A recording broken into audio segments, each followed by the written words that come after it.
السلام عليكم، كي دايرين؟ لاباس عليكم؟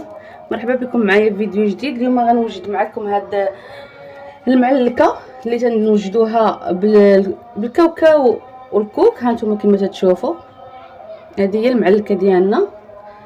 تابعوا معايا الطريقه والمقادير باش تجي معاكم هاد المعلكه ناجحه 100%. نتمنى تدعموني باللايكات. ها نتوما كما تشوفوا هذه هي المعلكه ديالنا، تتجي الصراحه واعره. تبعوا معايا الطريقه والمقادير ونبداو على بركه الله. نتمنى هذا الفيديو يعجبكم.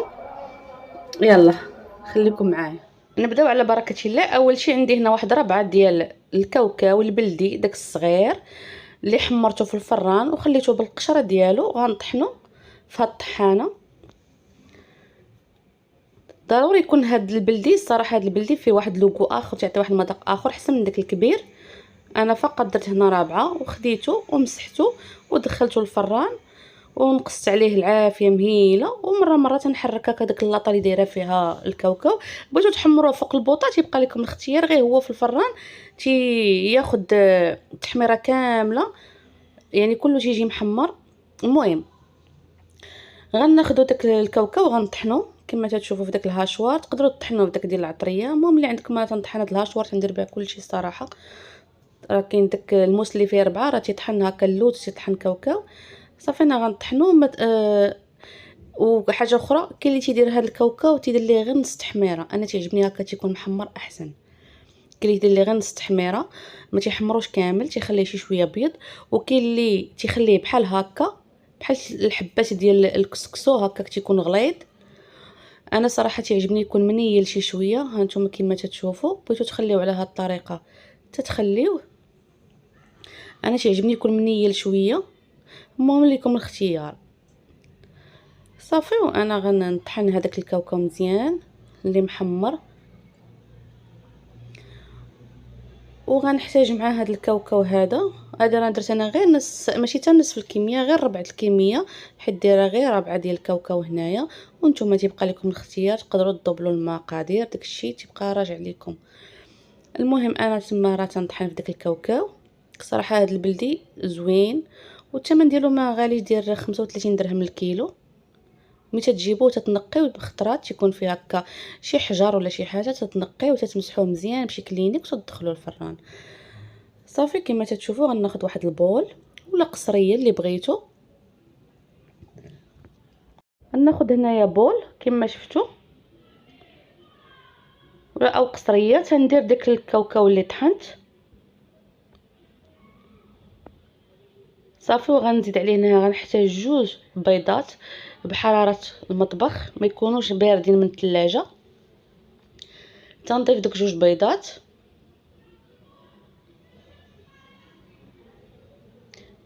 وغنضيف عليهم عندي هنا نص كاس ديال سنيده من السكر حبيبات، السكر سنيده، نص كاس ديال العنبه. وغنحتاج هنايا معلقه ونص ديال الكاكاو المر، راه تا هو تيتباع من مستلزمات الحلويات. تاخذوا 3 دراهم 4 دراهم 5 دراهم، القياس اللي بغيتو. اللي عنده ساشيات يدور 2 ساشيات ديال الكاكاو المر. وعندي وغنحتاج هنايا نضيف واحد المعلقه ديال الكونفيتور اللي تيكون خفيف الخاص بالحلويات. الا ما كانش متوفر تقدروا تعوضوها بمعلقه ديال الجليكوز. ما كاين عندكم غير الكونفيتور ديال المشماش ديال الماكله، تتشدوه تتسخنوه شويه فوق البوطه ومن بعد تتصفيو وتاخذوا داك المعلقه اللي بغيتو. عندي هنايا غنحتاج خماره من فئه 8 غرام. وعندي هنايا نص كاس ديال الزيت ديال المائده. المقادير واضحين ومضبوطين. وهنا غنحتاج الكوك الميدم، تنوصي ضروري يكون الكوك ميدم. الا ما كانش الكوك ميدم راه ما غتنجحش معكم هذه العمليه. راه تتباع ب 40 درهم الكيلو، غتاخذوا غير 5 دراهم راه كافياكم، مازال غيشيط منا الخير. تنخلطوا داك البيض مع داك الكاوكاو مع داك الخماره مع الكاكاو مع الزيت مع سنيده مع داك المعلقه ديال الكونفيتور اللي درنا، وتقدروا تعوضوها بالجليكوز كما قلت لكم. تنخلطوا داك المقادير كامله حتى تتخلط لنا داك المقادير اللي درنا. صافي ومن بعد غنبدا نضيف الكوك كما قلت لكم. تنأكد عليكم الكوك ضروري يكون ميدم. تنبدا نضيف الكوك بشويه بشويه، تنحط داك الكوك قدامي وتنبقى نضيف الكوك بشويه بشويه. في الاول ديروا غير بشويه بشويه، ما ديروش الكوك في دقه، وما خاصهاش تكون قاصحه. الا بقيتو تزيدوا في الكوك بزاف راه غتقصح لكم ملي غتدخلوها الفران.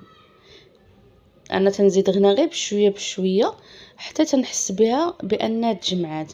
الا بغيت نعطيكم القياس مضبوط ديال شحال ديال الكوك، تقريبا كاس ديال العنبه ديال الكوك الميدم، كاس ديال العنبه، ما تفوتوش كاس ديال العنبه في هاد رابعه ديال الكاوكاو. صافي انا تنبقى نزيد تما الكوك بشويه بشويه صافي حتى تنحس بان داك الغريبه انها تجمعات، وفي نفس الوقت راه ماشي قاصحه، ماشي بحال الشكل ديال الغريبات العاديه اللي تنديرو على حسب العجينه ديالها. صافي وانا غنستمر بحال هكا تنضيف الكوك بشويه بشويه على هاد الطريقه هذه. نتمنى يعجبكم الفيديو، تبارطاجوه مع صحابكم وحبابكم، وكثروا لي التعاليق باش يطلع الفيديو، ويقترحوا اليوتيوب على الناس وحدين اخرين. كل ما كانوا التعاليق كتار كل ما الفيديو تيطلع.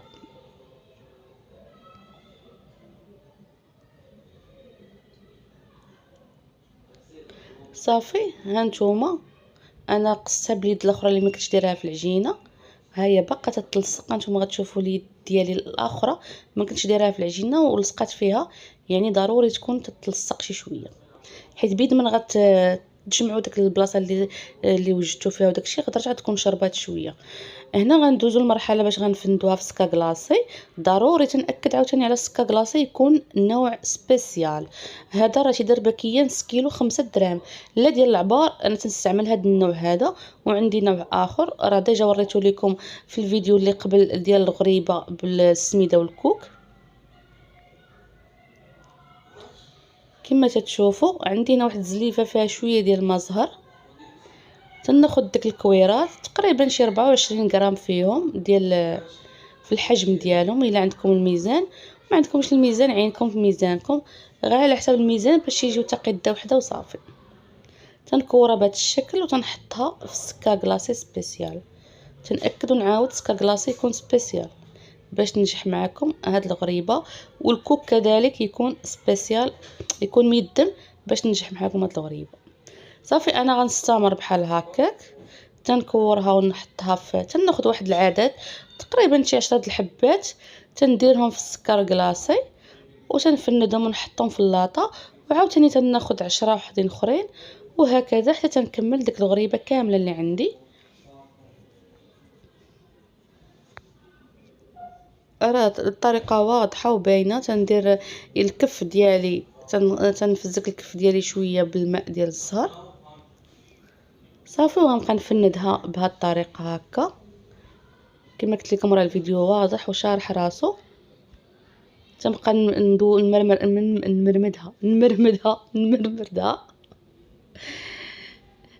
نفندها في داك السكا كلاصي كامله، ونحطها في اللاطه اللي غندخلو الفران. بالنسبه للطياب تتكونوا شاعلين على الغريبه، تتكونوا ديجا شاعلين الفران. انا دابا هاد الوقيته راني شعلت الفران سخون. اون فوا غندخل الغريبه تنهضر على على الفران ديال الغاز، غنشعل عليها العافيه من الفوق شي 5 دقائق ويكون الفران ناقص حتى تتبان لي ديك الغريبه تفكعات وتحلات.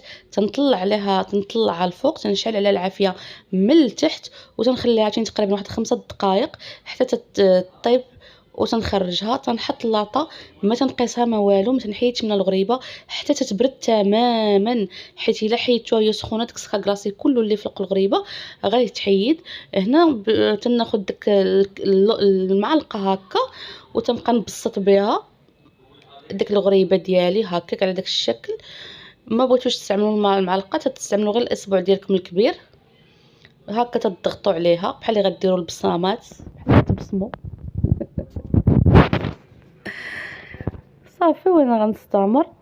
هذه هي الغريبه ديالي. غنكمل هذوك اللي باقي ما ضغطتهمش هكاك بالاصبع او بالراس ديال المعلقه. كما قلت لكم اما بالاصبع او بدك المعلقه صغيره. صافي الفران دابا راه شاعل، انا غندخلها الفران ونتلاقاو من بعد باش نشوفوا الشكل النهائي ديال المعلكه ديالنا بالكوك والكاوكاو.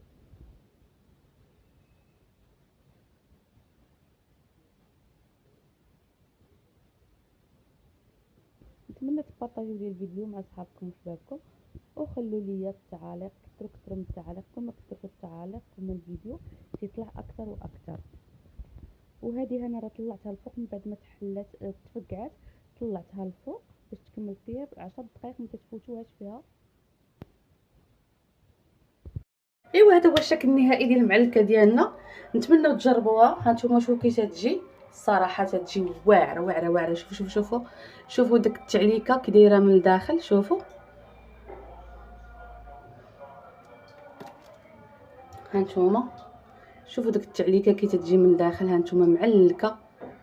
نتمنى تجربوها وتردوا عليا في التعاليق. الصراحه راه الطريقه اللي وريتكم ناجحه 100%. صراحه عرفتي ما نقولش لكم معلكه تذوب في الفم. ها ما قاصحه ما والو، هانتوما وداك التعليكه كي دايره من الداخل.